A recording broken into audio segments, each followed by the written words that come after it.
খেয়াল করবেন এই যে সূর্যটা, এটার চারপাশে দেখেন যে বলের মতো কতগুলা ছোট ছোট নানা সাইজের কিন্তু গ্রহ ঘুরছে, যেমন আমাদের পৃথিবী একটা, সেটাও ঘুরছে কিন্তু।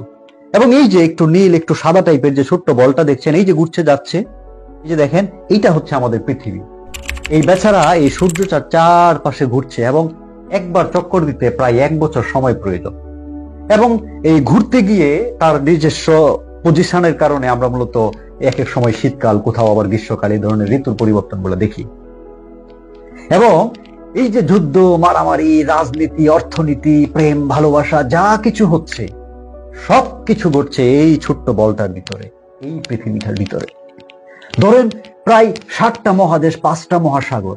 আমি আছি জার্মানিতে, আপনারা আছেন প্রায় 8000 কিলোমিটার দূরে একেবারে বাংলাদেশে, তারপর ওইদিকে অস্ট্রেলিয়া, এইদিকে আবার কানাডা, আমেরিকা, ওইদিকে প্রশান্ত মহাসাগর, আটলান্টিক মহাসাগর, আফ্রিকা, কত মরুভূমি, সবকিছু মিলিয়ে যা কিছু আছে হচ্ছে, সবকিছু আছে হচ্ছে যে এই ছোট্ট বলটার ভিতরে।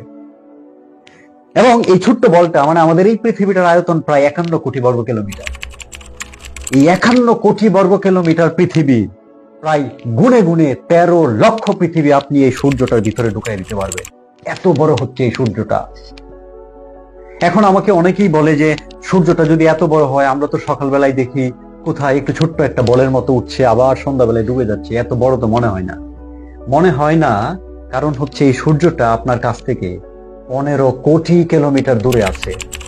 আপনারা যারা বিমানে ভ্রমণ করেন, হাই অ্যালটিটিউড, ধরেন 33,000 ফিট বা আরো বেশি, 10 থেকে 12 কিলোমিটার উপর দিয়ে যখন বিমানটা যায়, জানালা দিয়ে নিচে তাকাবেন, মানুষগুলো দেখবেন যে ছোট ছোট পিঁপড়ার মতো মনে হয় চলছে, যেন কোন একটা শহরের দিকে তাকাইলে মনে হয় কতগুলা পিঁপড়া একসাথে জড়ো হয়ে আছে, মাত্র 10 থেকে 12 কিলোমিটার উপরে। আর এই সূর্যটা আপনার কাছ থেকে, আমার কাছ থেকে 15 কোটি কিলোমিটার দূরে। এবং এটার উপরে তাপমাত্রা হচ্ছে প্রায় 6000 ডিগ্রি সেলসিয়াস, এবং এটার ভিতরের তাপমাত্রা হচ্ছে 1.5 কোটি ডিগ্রি সেলসিয়াস। অর্থাৎ এই সূর্যটা 1.5 কোটি ডিগ্রি তাপমাত্রায় তার নিজের ভিতরটা জ্বলছে এবং পুড়ছে। এবং এই পুরার ফলে যে আলো তৈরি হয়, যে তাপমাত্রা, সেইটা আমরা পৃথিবীতে পাই, যেটা আমাদের শক্তির উৎস।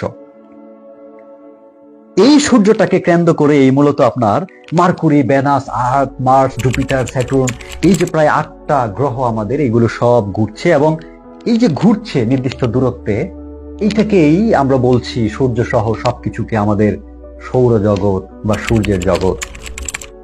এই সূর্যটা আবার অবস্থান করছে মিল্কি ওয়ে গ্যালাক্সিতে।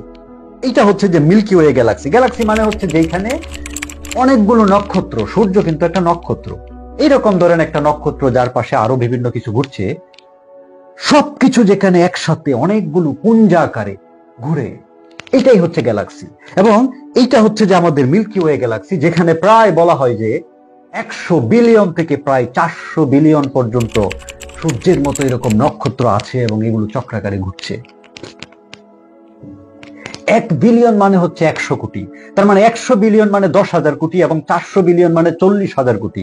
অর্থাৎ এই মিল্কি ওয়ে গ্যালাক্সিটার ভিতরে সূর্যের মতো, যে সূর্যটা পৃথিবীর তুলনায় প্রায় 13 লক্ষ গুণ বড়, এইরকম প্রায় 10,000 থেকে 40,000 কোটি নক্ষত্র থাকতে পারে আমাদের এই মিল্কি ওয়ে গ্যালাক্সিটার ভিতরে।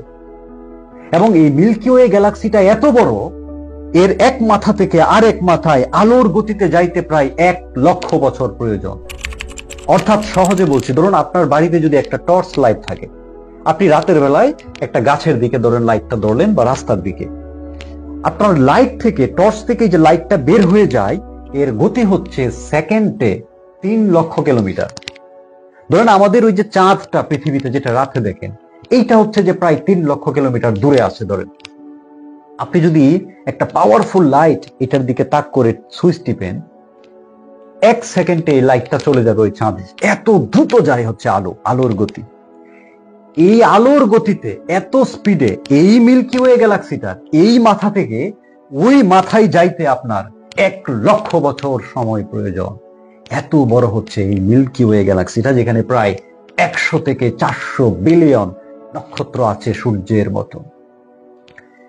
এইবার আপনাদেরকে আমি এমন একটা ডেঞ্জারাস কথা বলবো যেটা অবিশ্বাস্য। সেটা হলো, এই যে এতগুলো অসংখ্য নক্ষত্র নিয়ে আমাদের এই মিল্কি ওয়ে গ্যালাক্সি, এইখানে একটা নক্ষত্র আছে যেটার নাম হচ্ছে স্কুটি। এই যে নক্ষত্রটা দেখছেন, এইটা হচ্ছে স্কুটি নক্ষত্র, যেটা আমাদের এই পৃথিবী থেকে ৯,৫০০ আলোকবর্ষ দূরে। অর্থাৎ পৃথিবীতে দাঁড়ায় আমি যদি এখন ওই স্কুটি নক্ষত্রটার দিকে লাইট ধরি, তাহলে সেকেন্ডে ৩,০০,০০০ কিলোমিটার বেগে ওখানে পৌঁছাইতে ৯,৫০০ বছর সময় লাগবে। এত দূরে আছে এই স্কুটি নক্ষত্রটা আমাদের এই মিল্কি ওয়ে গ্যালাক্সির ভিতরে। এই স্কুটি নক্ষত্রটা এখন পর্যন্ত আমাদের জানা সবচেয়ে বড় নক্ষত্র। এবং এই যে সূর্যটা, যেটা প্রায় ১৩ লক্ষ পৃথিবীর সমান, এই সূর্যটার প্রায় ৫০০ কোটি সূর্যের সমান বড় হচ্ছে এই স্কুটি নক্ষত্রটা। একবার চিন্তা করেন যে এই যে বিশাল পৃথিবী, এরকম ১৩ লক্ষ পৃথিবী আপনি ঢুকাই দিতে পারছেন সূর্যটায়, এইরকম ৫০০ কোটি সূর্য আপনি ঢুকাই দিতে পারবেন ওই স্কুটি নক্ষত্রটার ভিতরে। এত বড় হচ্ছে স্কুটি নক্ষত্রটা, যেটাতে পৌঁছাইতে পৃথিবী থেকে সেকেন্ডে যদি ৩,০০,০০০ কিলোমিটার বেগে আপনি দৌড়াইতে পারেন, তারপরেও আপনার ৯,৫০০ বছর সময় লাগবে ওইখানে পৌঁছাইতে, ওই নক্ষত্রটায়। এত বিশাল হচ্ছে এই নক্ষত্র। এবং এইটা তো আমি বললাম মাত্র একটা গ্যালাক্সির কথা, আমাদের মিল্কি ওয়ে, যেখানে ৪০০ থেকে ৫০০ বিলিয়ন নক্ষত্র এবং স্কুটির মতো এরকম ৫০০ কোটি বড় সূর্যের চেয়েও নক্ষত্র আছে, এরকম ছোট বড় অসংখ্য নক্ষত্র। এখন পর্যন্ত আমরা যতটুকু ধারণা করি যে এইরকম মিল্কি ওয়ে গ্যালাক্সির মতোই প্রায় ২ ট্রিলিয়ন, ১ ট্রিলিয়ন মানে ১,০০,০০০ কোটি, এরকম প্রায় ২,০০,০০০ কোটি গ্যালাক্সি আছে আমাদের এই যে মহাকাশ, মহাবিশ্ব, যেটা আমরা এখন পর্যন্ত জানি বা বুঝি, যেটা আপনারা রাতের আকাশে দেখেন, খোলা আকাশে। এই কথাগুলো আমি এতক্ষণ কেন বলছি জানেন? এই যে এত বিশাল আমাদের এই অস্তিত্বমান জগৎ, এত এত নক্ষত্র, এত এত বিশালতা, গ্যালাক্সি, সমস্ত কিছু, এই সমস্ত কিছুর পিছনের কারণ হিসেবে আমরা যারা স্রষ্টায় বিশ্বাস করি, আপনারা যারা স্রষ্টায় বিশ্বাস করেন, আপনারা যারা বিশ্বাস করেন যে একজন সৃষ্টিকর্তা আছেন এর পিছনে, এবং আপনারা যদি সত্যিই সেই সৃষ্টিকর্তাকে সম্মান করেন, শ্রদ্ধা করেন, এবং আপনারা মনে প্রাণে বিশ্বাস করেন যে আপনিও সেই সৃষ্টিকর্তার সৃষ্টি, আপনি কখনোই, আমার মনে হয়, এমন কোনো কাজ লজ্জায়ও করতে পারবেন না যেটা অন্যায়, যেটা আরেকটা মানুষকে কষ্ট দেয়, দুঃখ দেয়, যেটা যুদ্ধ তৈরি করে, যেটা ক্যায়স তৈরি করে। আপনি লজ্জায় করতে পারবেন না, আরেকটা মানুষকে অপমান করতে পারবেন না, কষ্ট দিতে পারবেন না।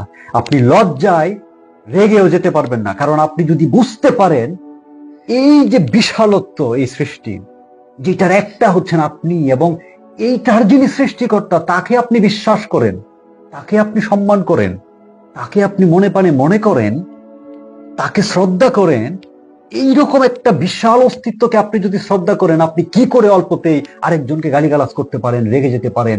আপনি কি করে আরেকজনকে মারতে পারেন, আরেকজনকে কষ্ট দিতে পারেন? আপনি কি করে যুদ্ধ করতে পারেন, খুন করতে পারেন?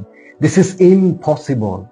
আমি যে মেসেজটা দিতে চাই সেটা হচ্ছে শুধুমাত্র পড়া কিংবা শোনা নয়, কিংবা জাস্ট বিশ্বাস করা নয়।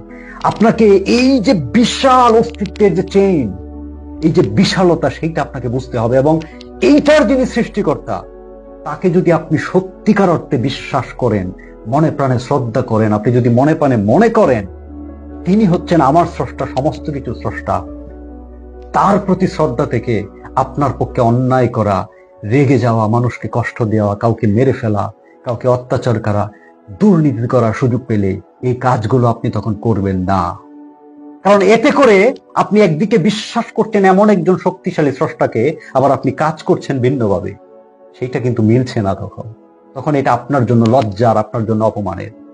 এই জন্য আমি যেটা বলতে চাই যে এই যে বিশালতা, এই যে অস্তিত্ব, সেটাকে নিজের ভিতরে বোঝার চেষ্টা করুন, সেটাকে রিয়েলাইজ করার চেষ্টা করুন, এবং এইটার যিনি স্রষ্টা, যাকে আপনি বিশ্বাস করেন, সেইটা নিজের ভিতরে রিয়েলাইজ করার চেষ্টা করুন। তখনই দেখবেন আপনি চুপ হয়ে যাবেন, আপনি শান্ত হয়ে যাবেন, এবং আপনি আরেকজনের ক্ষতি হোক, কিংবা আপনি রেগে গিয়ে কাউকে মেরে ফেলা, যুদ্ধ করা, কারো ক্ষতি করা, মানে এক ধরনের বিশৃঙ্খলা তৈরি করা, আপনার মন তখন সেটা সাই দিবে না, বলবে যে দাঁড়াও, তুমি তো সেই সৃষ্টিকর্তায় বিশ্বাস করো যিনি এই মাপের হতে পারে। এই মেসেজটা আশা করি আপনার অন্তরে ধারণ করবেন। ধন্যবাদ।